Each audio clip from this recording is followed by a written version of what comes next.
કે ભગવાનને મારવાના ઉદ્દેશ્ય આવેલી આ પૂતના, જેણે કાલકૂટ વિષ સહિત ભગવાનને દૂધ પીવડાવવાનો પ્રયાસ કર્યો, એને પણ ભગવાને જો ગોલોકમાં ગતિ આપી હોય તો પરીક્ષિત વિચાર કરો કે ઈ બ્રજમાં જે ગાયનું દૂધ ભગવાને પ્રેમથી પીધું છે, જે યશોદાનું દૂધ ભગવાન પ્રેમથી જેણે પીધું છે, આ યશોદા અને આ ગાયના સૌભાગ્યની શું વાત કરવી આપણે? મારવા વાળાને જો માં બનાવતા હોય ભગવાન, તો જે ઈ કૃષ્ણને પ્રેમ કરે છે એના માટે ઈ કૃષ્ણ શું નહીં કરતા હોય? આવો દિવ્ય અદ્ભુત આ ભગવાનનો સ્વભાવ છે ને એટલા માટે એ પરીક્ષિત, આવા ભગવાન શ્રી કૃષ્ણની ભક્તિ જે છે એ અંતઃકરણની શુદ્ધિ કરે છે. એવા ભગવાન શ્રી કૃષ્ણના ભક્તોથી જ્યારે પ્રીતિ થાય ત્યારે જીવ વિતૃષ્ણ બને છે, એની તમામ કામનાઓ જે છે એ સમાપ્ત થઈ જાય છે. અને આ રીતે ભગવાને આ સુંદર પૂતના ઉદ્ધાર લીલા કરી. ત્યારબાદ સમય વીતતા લગભગ 1-2 માસનો સમય વ્યતીત થયો હશે. ભગવાન પોતાની જાતે પડખું ફેરવે છે. જો બ્રજમાં ધ્યાન કેવલ કૃષ્ણ ઉપર છે, બ્રજવાસીઓ પડખું જ્યારે પહેલી વાર ફર્યા છે ભગવાન, તો એનો પણ એક ઉત્સવ થયો છે. આજે તો ખબર નથી બિચારા બાળકો ક્યારે પડખા ફરે ને ક્યારે પલંગે પડવા માંડે, કે માતા પિતાને ખબર ન હોય આ શું થઈ રહ્યું છે પરિવર્તન આમાં. પણ પ્રથમવાર જ્યારે ભગવાન શ્રી કૃષ્ણ જાતે પડખું ફેરવે, એનો એક સુંદર ઉત્સવ થયો છે. અને ઉત્સવમાં એટલા બધા લોકો આવ્યા છે. યશોદાજી કામમાં એટલા વ્યસ્ત છે, એને થયું આટલી વ્યસ્તતામાં લાલાનું ધ્યાન નહીં રહે, તો એક માલ સામાનથી ભરેલું એક ગાડું હતું અને ગાડાની નીચે કૃષ્ણને સુવડાવ્યા. સુવડાવીને અમુક નાના નાના બાળકો જ્યાં રમતા હતા એને કીધું આનું ધ્યાન રાખજો તમે. યશોદાજી પોતાના કામે લાગી ગયા. ભગવાન ગાડાની નીચે સૂતા સૂતા પગ ઉછાળી રહ્યા છે. નાના છોકરાઓ પગ લાવતા હોય એમાં એકવાર ભગવાનના ચરણની ઠોકર લાગી એ ગાડાને, અને ગાડું હવામાં ઉછળ્યું. હવામાં ઉછળ્યું ને ઉપર ઉછળીને ધડામ દઈને નીચે પડ્યું અને એવો અવાજ થયો. બધા બ્રજવાસીઓ ત્યાં આવ્યા. નંદ મહારાજ આવીને પૂછ્યું આ ગાડું કોણે ઊંધું નાખ્યું? ઓલા છોકરાઓ જે હતા નાના નાના રમતા હતી ક્યાણે? ગોપ સખાઓ કહેલા હજી આજ પહેલી વાર પડખું ફરતા શીખ્યો છે, અને આટલું મોટું ભારી ગાડું એ કેવી રીતે નીચે નાખે? કોઈને ખબર ન પડી આ થયું કામ. પણ જો એ ગાડાની અંદર એક અસુર પ્રવિષ્ટ થઈને બેઠો છે, એનો ઉદ્ધાર કરવા ભગવાને આ લીલા કરી છે. આમ તો તમે એને શકટાસુરના નામથી જાણો છો. શકટ મને ગાડું, શકટ ગાડામાં આવીને બેઠો એટલે એ શકટાસુર થયો. પણ મૂળ રૂપમાં ઉત્કચ નામનો એક અસુર, જેણે પૂર્વ સમયમાં લોમસ ઋષિનો અપરાધ કર્યો છે, અને જેના ફળ સ્વરૂપ લોમસ ઋષિએ શ્રાપ આપ્યો કે તું વાયુરૂપ થઈ જાય. જ્યારે એને ઋષિની ક્ષમા યાચના કરી તો એને કીધું કે જ્યારે ભગવાન શ્રી કૃષ્ણનો સ્પર્શ તને પ્રાપ્ત થશે ત્યારે તારી આ શ્રાપથી મુક્તિ થશે. તો એ ઉત્કચ નામના અસુરને પણ ભગવાને મુક્તિ આપવા માટે, એનો ઉદ્ધાર કરવા માટે આ શકટ ભંજન લીલા કરી. ત્યારબાદ બ્રાહ્મણોએ સ્વસ્તિ વાચન કર્યું, બ્રાહ્મણોને ભોજન કરાવવામાં આવ્યું, અને એ દિવસે બન્યું એવું ભગવાન ખૂબ દૂધ પી રહ્યા છે. યશોદાજીને થયું આ છે નાનો એવો, અને આજે તો આટલું દૂધ પી રહ્યો છે, ધરાતો નથી. યશોદાજીને ડર માંડ્યો લાગવા કે આટલું દૂધ પી જાય અને ક્યાંક અપચો ન થઈ જાય. પણ યશોદાને કોણ સમજાવે કે આખા જગતના અન્નને જે શરીરમાં વૈશ્વાનર અગ્નિના રૂપમાં જે પાચન કરવા વાળા ભગવાન છે એને અપચો થાય? ભગવાન શ્રી કૃષ્ણ દૂધ પીતા પીતા બગાસું ખાઈ રહ્યા છે, અને જેવું બગાસું ખાધું યશોદાજીનું ધ્યાન ગયું ભગવાનના મુખમાં. બ્રહ્માંડનું દર્શન કરાવ્યું છે ભગવાને યશોદાજી પોતાના મુખમાં. જો બ્રહ્માંડ દર્શન ઘણી વાર થયું છે યશોદાજીને, આ પહેલી વાર છે. જ્યારે દૂધ પીતા પીતા ભગવાને પોતાના મુખમાં યશોદાજીને બ્રહ્માંડ બતાવ્યું છે. અને પૂછો ઈ બની બેઠેલા ભગવાનોને, જરાક મોઢું ખોલો તો એને કઈ તમારું અમારે જોવું છે, આમાં કઈક બ્રહ્માંડ છે. કફ સિવાય કાંઈ દેખાય નહીં આમાં બીજું. તમે મોઢામાંથી ગંદી સ્મેલ આવતી હોય, અત્યારના જે બની બેઠેલા ભગવાનો છે, આ બધા પ્રયોગ કરવા જેવા છે. કોઈ એમ કહેતું હોય ને હું ભગવાન છું, એને કે મોઢું ખોલો જ તમારું બ્રહ્માંડ દેખાય માની લેજો તમે તારે, કોઈને પૂછ્યા વગર. કોઈને પૂછવા જવાની જરૂર નથી. આ લીલાઓ આમ તો બહુ કામની છે ભગવાન કૃષ્ણની, પ્રેક્ટિકલ કરવા માટે, ભગવાનની ઓળખ કરવા માટે. તો કાલે આપણે ચર્ચા કરી કે ભગવાનની ઉંમર કોઈ મતલબ નથી એનાથી. 6 દિવસ હોય, 6 મહિના હોય, 6 વર્ષ હોય, ભગવાન ભગવાન છે. તો આ રીતે એક સમયે ભગવાન માતા યશોદાજીનું દૂધ પી રહ્યા છે, ને એ સમયે ભગવાને પોતાનો વજન વધાર્યો. ભાર વધારતા વધારતા એટલો ભાર યશોદાજીને ખાલી ચડવા માંડી. યશોદાજીને થયું કે અચાનક આજ આટલો ભારે કેમ થઈ ગયો. એ કૃષ્ણને નીચે મૂકી યશોદાજી પોતાના કામ માટે ગયા, ને એ સમયે તૃણાવર્ત નામનો એક અસુર આવે છે. અને આવી અને એને જોયું કે કૃષ્ણ એકલા છે, એમ કે આ સારામાં સારો મોકો છે, ઉઠાવી લ્યો આ નહીં. હવે એને ક્યાં ખબર હતી કે આજે ઈ ઉઠી જવાનો છે. ભગવાન કૃષ્ણને ઉઠાવ્યા અને લઈ ગયો આકાશમાં ઉપર. શરીર વંટોળ રૂપ, પણ છતાં એનું એક શરીર છે થોડું એવું, અહીંયા છાતી સુધીનો ભાગ, નીચેનું શરીર વાયુ રૂપ વંટોળ. ભગવાન કૃષ્ણની ગરદન પકડી અને ભગવાનને એટલું વજન વધાર્યું કે એ ઉપર અંતરિક્ષમાંથી તૃણાવર્તને પાડ્યો નીચે ભગવાને, અને પડતાની સાથે એ તૃણાવર્તનો પણ ભગવાને ઉદ્ધાર કરી નાખ્યો.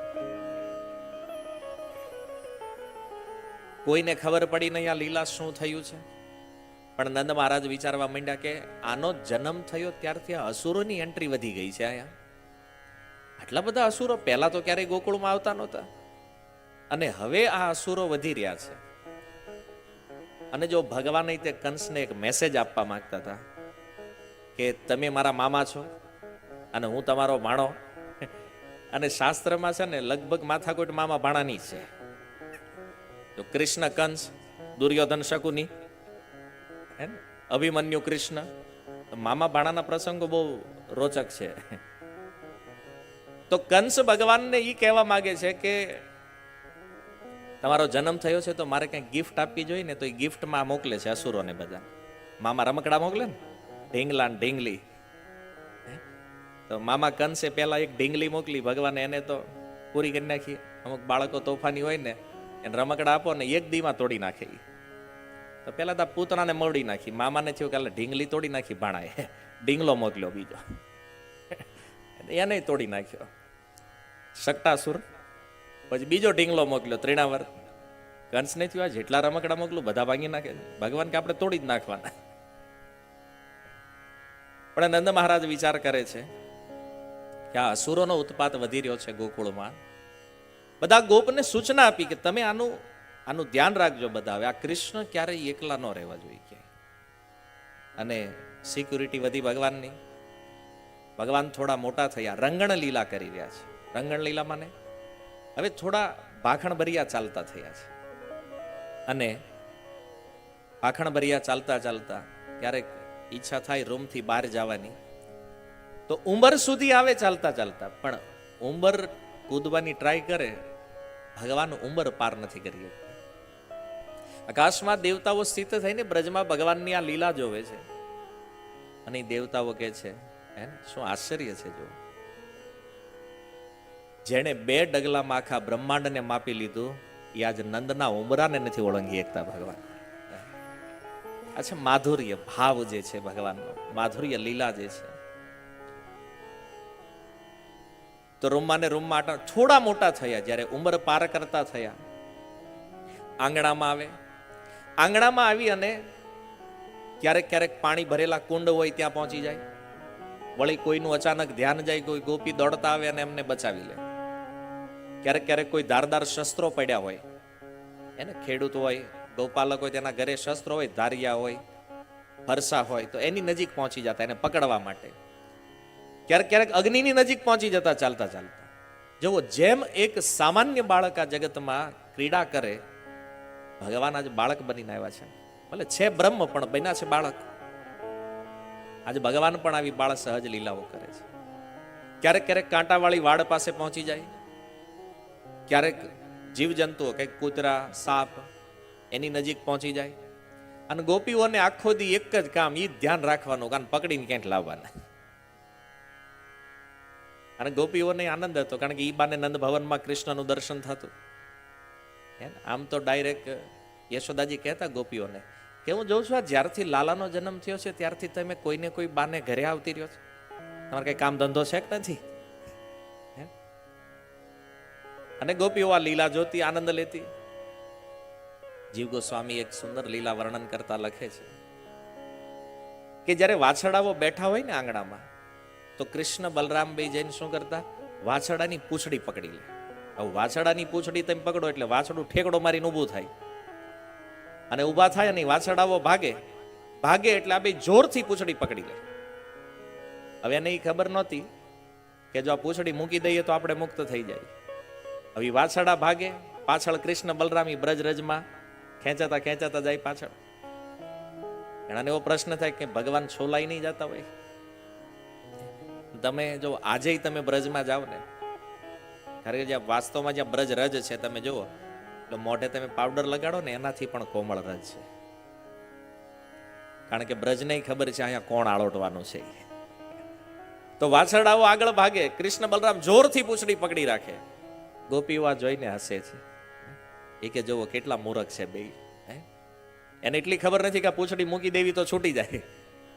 અને એ ગોપીઓ આવીને વાછરડાથી છોડાવે છે આ બંને.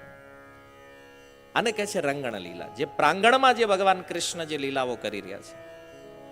અને થોડા મોટા થયા તો ભગવાને માખણ ચોરી લીલા પ્રારંભ કરી છે. ઘણા લોકોના મનમાં ભાવ ઈ છે કે તમે એવા ભગવાનની ભક્તિ કરો જે ચોરી કરે છે. માખણ ચોર કહે છે ને ભગવાનને.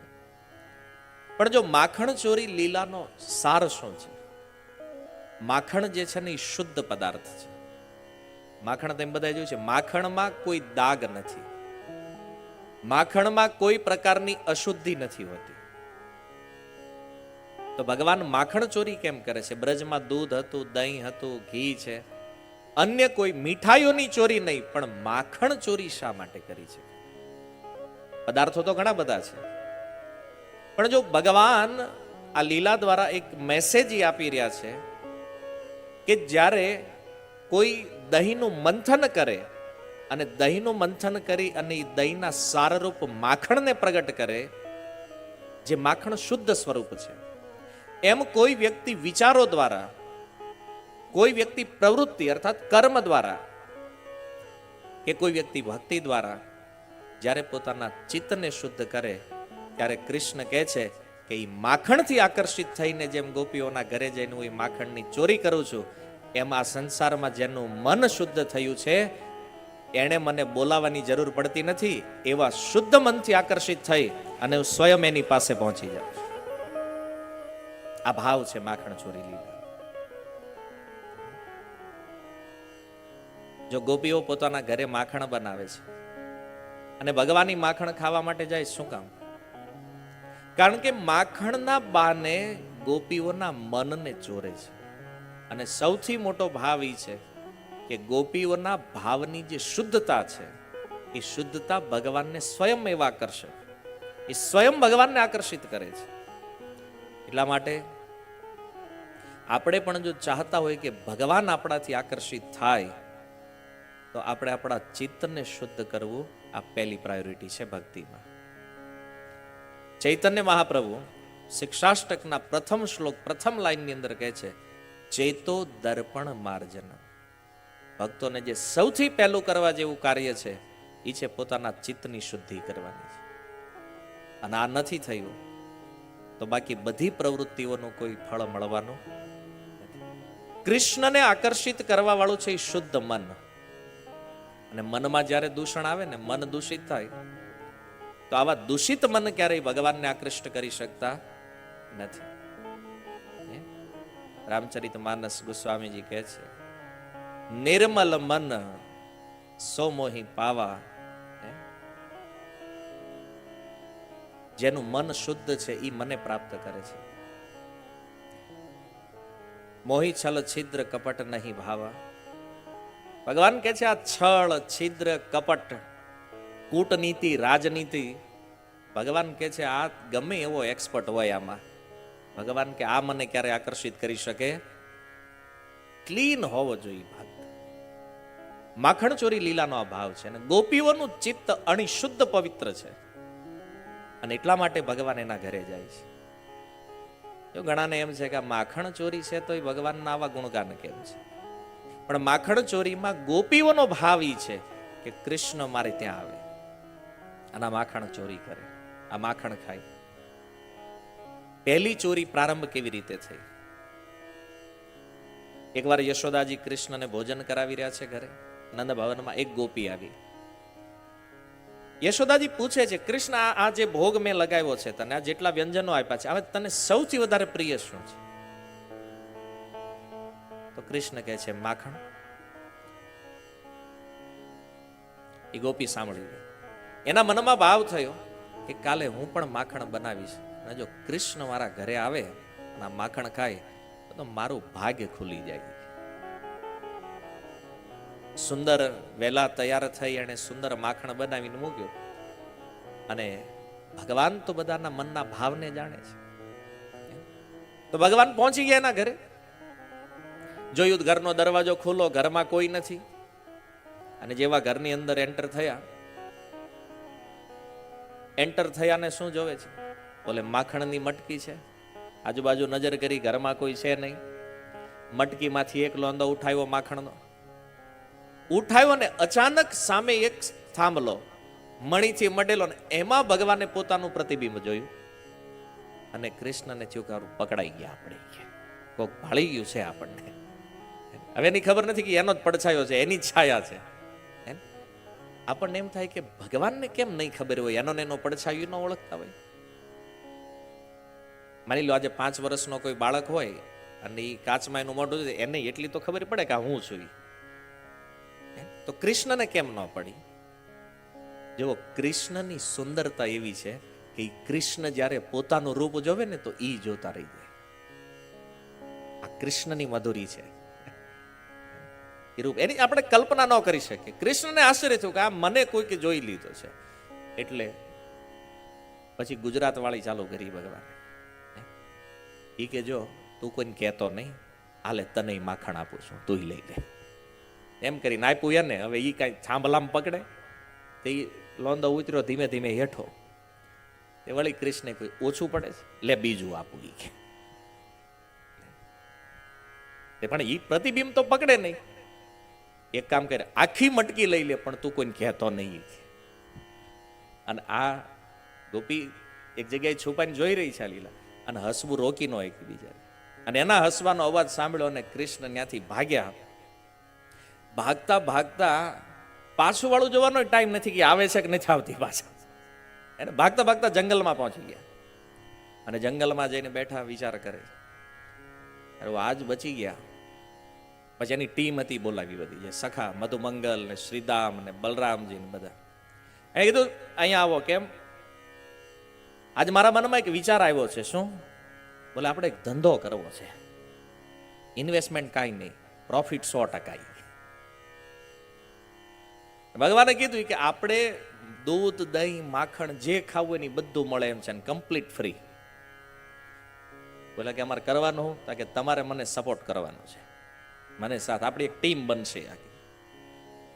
તો બધા મધુમંગલે કીધું કનૈયા એ વાત તો બરાબર છે, આપણે ટીમ બનાવી, કોકના ઘરે જવું, માખણ ખાશું, મજા આવશે, પણ પકડાઈ જવું તો? એ વિચાર છે ને, ક્યારેક તો પકડાઈ જવું આપણે. તો કૃષ્ણ કે એક કામ કરો, પકડાઈ જાવ એટલે તમારે બધાને ભાગી જવાનું. અને તું? બોલે હું મારું ફોડી લઈ. તમારે ભાગી જવાનું, કે હાથમાં નહીં આવવાનું ક્યારેય. બસ સપોર્ટ માટે કોણ કોણ રેડી છે? બધા તૈયાર થયા. બલરામજી નો આવ્યા ટીમમાં. ભગવાન કૃષ્ણ કે તમને શું વાંધો છે દાઉ? બલરામજી કે તું પકડાઈ જાય, છોડાવવા વાળું કોક જોઈ નહીં કે. હું બહાર રહી તને જ્યારે છોડાવવાનો થાય ત્યારે. પણ બલરામજી એક સલાહ આપી કૃષ્ણને, કહે છે કનૈયા એક વાત યાદ રાખજે, તું આખા બ્રજમાં ગમે ત્યાં ચોરી કરે, કોઈના પણ ઘરે ચોરી કરે, ગમે ત્યાં પકડાઈ જાય, હું તને છોડાવી લઈશ, પણ આ ધંધો ભૂલથી નંદ ભવનમાં ક્યારેય ન કરતો, કે કારણ કે એ આપણી રેન્જ બહાર છે. એ કે એ જે બાઉન્ડ્રી છે નંદ ભવનની, એમાં કોઈ બહાર જે કરવું હોય તારે બધે હું તારી રક્ષા કરી લઈશ. અને પછી તો આ ટીમ આખી રેડી થઈ અને માખણ ચોરી શરૂ થઈ. હવે આ ચોરીના ઉત્પાદ દિવસે દિવસે વધતા ગયા છે. એકવાર ભગવાન શ્રી કૃષ્ણ ચોરી કરવા માટે ગયા, પકડાઈ ગયા. જ્યારે ઉત્પાદ બહુ થવા માંડ્યો અને એકવાર જ્યારે પકડમાં આવી ગયા, એટલે એ પ્રભાવતી નામની એક ગોપી કૃષ્ણને પકડીને કહે છે કે યશોદાને આજ સુધી અમે બહુ ફરિયાદો કરી છે, બહુ કમ્પ્લેન કરી, કોઈ દી માનતી નથી. આજ તો તું રંગે હાથ પકડાણો છો ને, આજ તને લઈને જવું છે. જો લઈને આવે છે નંદ ભવનમાં અને કહે છે યશોદા બહાર આવ, તું નહોતી માનતી ને કે તારો લાલો ચોર નહીં. અને જો યશોદાજીને કોઈ પણ ફરિયાદ જાતી ને યશોદા ન સ્વીકારતી. કોઈ આવીને કોઈ ગોપી કે યશોદા તારો લાલો માખણ ચોરે છે, બોલે એના બાપા 9 લાખ ગાય છે, એને ઘરે તાણી છે, તાર ઘરે ખાવા આવે. માં તો માં છે ને ભાઈ, એના દીકરામાં એને કોઈ દોષ દેખાય જ નહીં ક્યારે. તો સિંગલ ગોપીઓ કમ્પ્લેન કરતી, એની તો હાલતી નહીં ક્યારેય. તો આને એમ થયું કે વળી આપણે પકડીને લઈ જાય, અને કૃષ્ણને હાથ પકડીને લાવે. અને ક્રોધમાં એટલી યશોદાજી કીધું શું છે, બોલે આજ જો આ તારા લાલાને પકડીને લાવી. બોલે ઈ તો અંદર બેહીને જમે છે, આમ જો અંદર કે જો ભોજન કરે છે. તું પેલા જો કોને પકડીને લાવી, જોયું તો એનો દીકરો આરે. એટલે પ્રભાવતી વિચાર કરે કે આ થયું શું, હું તો કૃષ્ણને પકડીને લાવી હતી ને આ વચમાં ક્યાંથી આવી ગયો.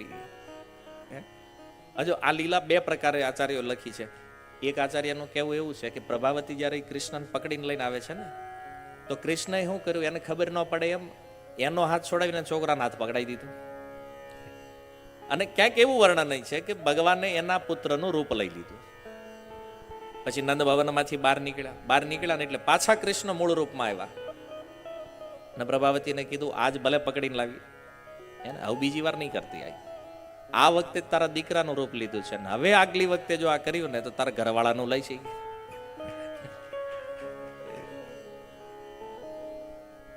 ક્યારેક ક્યારેક કૃષ્ણ પકડાઈ જતા ને ચોરી કરતા. એકવાર એક ગોપીના ઘરે ચોરી કરવા ગયા, મટકામાં બરાબર હાથ નાખ્યો ને ગોપીએ પકડ્યો. શું કરે છે કનૈયા? બોલે કાંઈ નહીં, એ તો જોઈ કે આ મારા બાબા નંદ મહારાજી કે મથુરા ગયા હતા ને, ત્યાંથી મારા માટે સોનાના કંગન લાવ્યા છે. પણ શું કરું ગોપી, ગરમી એટલી છે, પહેરું તો હાથમાં બળે જ બહુ. અહીં તાર ઘર પાસેથી નીકળતો તો આ મટકી જોઈ તેમ થયું લાઈને માખણમાં હાથ નાખું, ઠંડુ લાગે.